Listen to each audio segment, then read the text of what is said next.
Então, Anthony, até agora falámos da composição das imagens fotográficas, ou seja, de selecionar uma parte da realidade que nos interessa, de escolher o nosso tema e de como colocá-lo no enquadramento.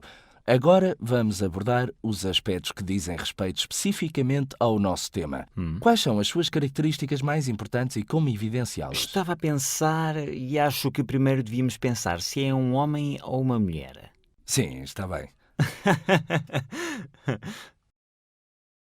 Esquecendo as piadas, Anthony, quando começamos a avaliar um tema, devemos perceber quais são as suas características fundamentais, que antes de mais são a forma e a cor.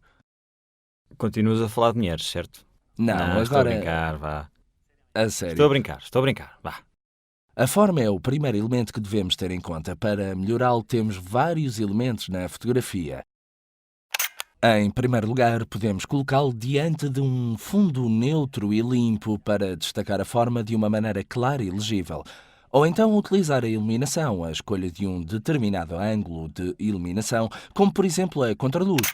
Imagina a fotografia de uma silhueta, a figura clássica da pessoa diante do pôr do sol, onde a cena é dominada pelas cores do pôr do sol e a pessoa é retratada de perfil completamente a negro. Ou a mesma iluminação de contraluz pode ser útil para objetos translúcidos. E depois existem os tipos de iluminação muito duros e fortes utilizados para evidenciar as formas arquitetónicas.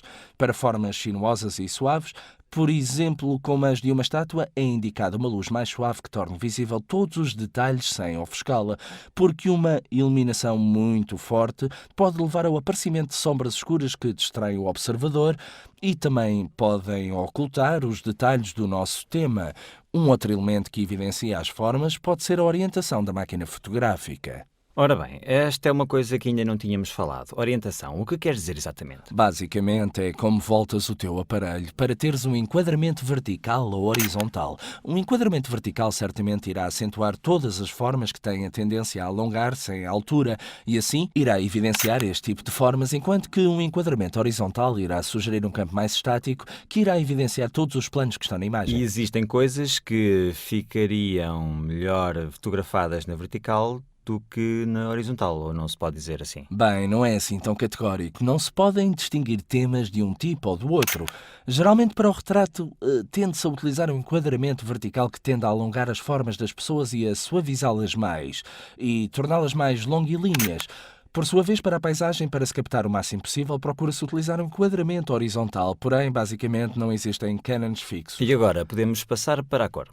Certo, a cor é outro elemento importante. A cor é muito evidente no nosso tema quando o observamos, mas existem situações em que queremos evidenciá-la e outras onde pode ser um elemento de confusão. Sei lá, por exemplo, se jogarmos com a forma e a iluminação de uma imagem, a cor passa para segundo plano. De qualquer maneira, podemos escolher uma reprodução de cores saturadas ou de cores mais O que tenues. significa saturadas? Significa que se tenta copiar ao máximo a grelha cromática. Geralmente pode-se jogar com as cores criando imagem com dois pontos de vista diferentes. Jogar com o ajuste cromático, ou seja, procurar utilizar tonalidades similares e jogar com nuances de cores muito semelhantes, ou procurar contrastes fortes. Por exemplo, uma casa vermelha num parado verde. Este segundo caso é um pouco mais difícil de gerir porque arriscamos-nos ao inserir demasiados elementos a criar o caos e confusão na imagem. Para citar apenas dois exemplos de dois fotógrafos famosos, Martin Parr, por exemplo, um fotógrafo inglês que fotografou utilizando sempre cores muito fortes, bem saturadas e visíveis. Tudo isto para obter imagens que sugerem a ideia de ironia e muitas vezes de ficção também. Um exemplo claramente contrastante pode ser o de Luigi Ghiri, que sempre usou cores mais suaves, menos saturadas, onde a ideia da imagem não era de gritar, mas sim de sugerir uma interpretação mais onírica e também mais metafísica das imagens. Então era conhecido por isso. Sim, era a sua principal característica, o seu modo de ver o tema e de interpretá-lo através da cor.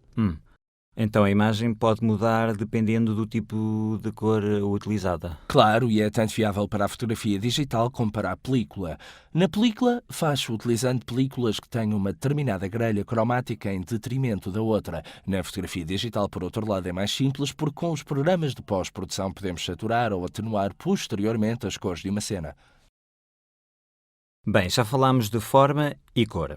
Existem outros elementos para a ter em consideração? Claro, sim, um outro elemento importante é o material de que é feito o nosso tema. O que queres dizer? O que quer dizer é a transferência a sugestão da superfície, da textura do nosso objeto, ou seja, tentar fazê-lo parecer na fotografia como se lhe pudéssemos tocar e ver de que material é feito. Ah, Sim, é uma coisa que pode parecer difícil e, de facto, torná-lo perceptível numa fotografia não é fácil. Pensa, por exemplo, se estás a fotografar um carro antigo com algumas partes de metal ferrugentas. Consegues fazê-lo com o efeito de luz no metal. Isto pode ser feito muito bem, utilizando uma iluminação lateral que evidencia as sombras e as partes ásperas da superfície do teu material. Então estás a dizer que utilizar a luz de uma determinada forma pode ter este efeito. Exatamente, é o principal elemento para Uhum. evidenciar as pequenas variações de um tema. A luz lateral, incidindo em algumas partes, irá criar sombras na superfície que, quando vistas numa fotografia bidimensional, dão a ideia de rugosidade do material. Rugosidade? Sim, a constituição áspera do nosso material. Obrigado. Então, esta questão do material é bastante importante. Sim, existem outras formas de evidenciar uma textura. Podes até compor uma cena apenas com o material, aproximando-te muito, mas neste caso vais ter de ter muita atenção ao foco, porque neste caso torna-se crítico. Sim, mas como posso ter em consideração todos estes fatores numa situação de movimento, tipo uma festa? Como faço? Olha, é importante aprender a controlar estes parâmetros. Em situações deste tipo, podes tentar programar a tua máquina com antecedência. Se estiveres num ambiente bastante amplo, por exemplo, a iluminação será mais ou menos a mesma e assim poderás programar o binário tempo-diafragma a utilizar e assim estás pronto para disparar num momento decisivo. Por exemplo, quando for a altura de apagar as velas, a tua máquina já estará preparada e não terás de fazer mais nada a não ser tirar as fotografias. Não, mas este é um bom conselho, mas quem tira as fotografias na festa geralmente perde a festa, porque estou lá para tirar as fotos e não me divirto. Bem, não necessariamente. Existem várias maneiras de não perderes a festa. Podes, por exemplo, levar um tripé, configurar os parâmetros na máquina fotográfica, colocá-la no tripé e podes tirar as fotografias à distância com o comando. Assim também apareces no enquadramento ou de uma outra forma que, entre outras coisas, irá ajudar-te a envolver-te noutros temas. Pode ser de configurares a máquina e meteres outras pessoas presentes a tirar as fotografias e isto vai reduzir o seu embaraço em frente ao aparato fotográfico e ajudar-te com certeza a obter expressões um pouco mais naturais e descontraídas. De facto, é mesmo assim. Existem pessoas que não querem ser fotografadas ou que fazem caras estranhas, não naturais. O que fazer? Bem, sabes, as caras esquisitas e não naturais são expressões que temos normalmente no nosso comportamento e que a fotografia bloqueia e fixa. Por isso é que não nos parecem naturais.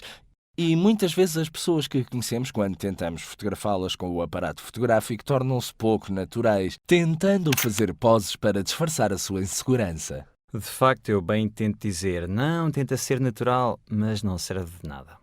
Repara, talvez possa ser útil quando estiveres em situações como numa festa assim, tentar ser quase invisível, movendo-te entre as pessoas sem dares muito nas vistas e com a máquina fotográfica já preparada, disparando de improviso, procurando captar as situações de uma forma mais natural.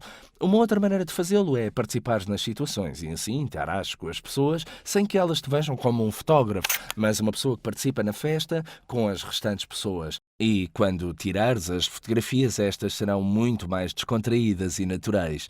Se tiveres uma máquina digital, pode ser útil mostrares imediatamente as fotografias, obviamente só as melhores, para mostrares aos fotografados como estão bem. E com o passar do tempo, vais ver as coisas a tornarem-se mais naturais e as pessoas mais descontraídas. Hum.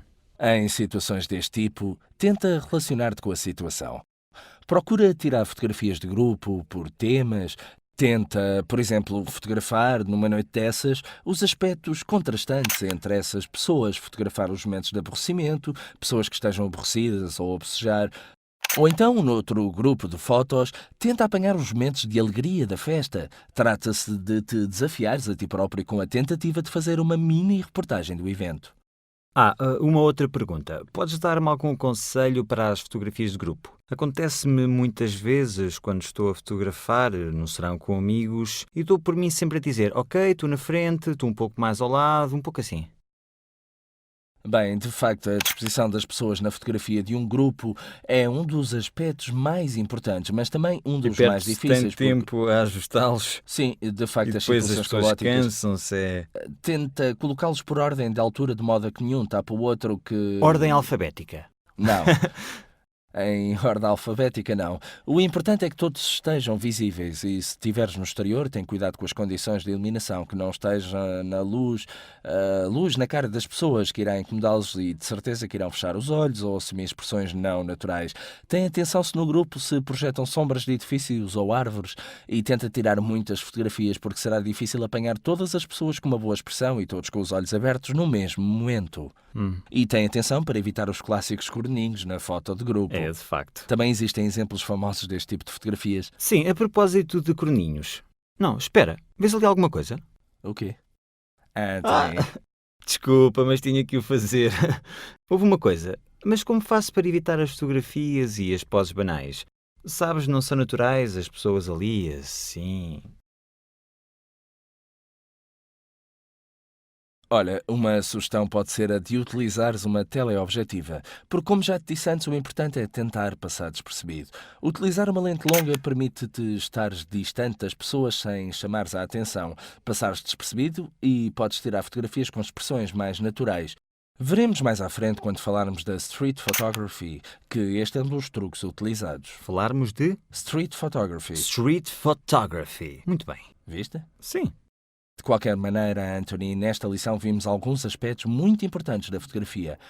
Aplicam-se em qualquer situação que te encontres. O importante é verificar sempre a exposição, o enquadramento, a captação do tema no que diz respeito à forma, perfil e cor, e depois podes começar a tirar as fotografias, procurando desafios nas situações que tens diante de ti e, como dissemos antes, tira fotografias por temas, tentando construir pequenas histórias nas tuas imagens fotográficas. Bem, por esta altura já percebeste que eu gosto muito de brincar, mas a sério, és muito bom a explicar as coisas.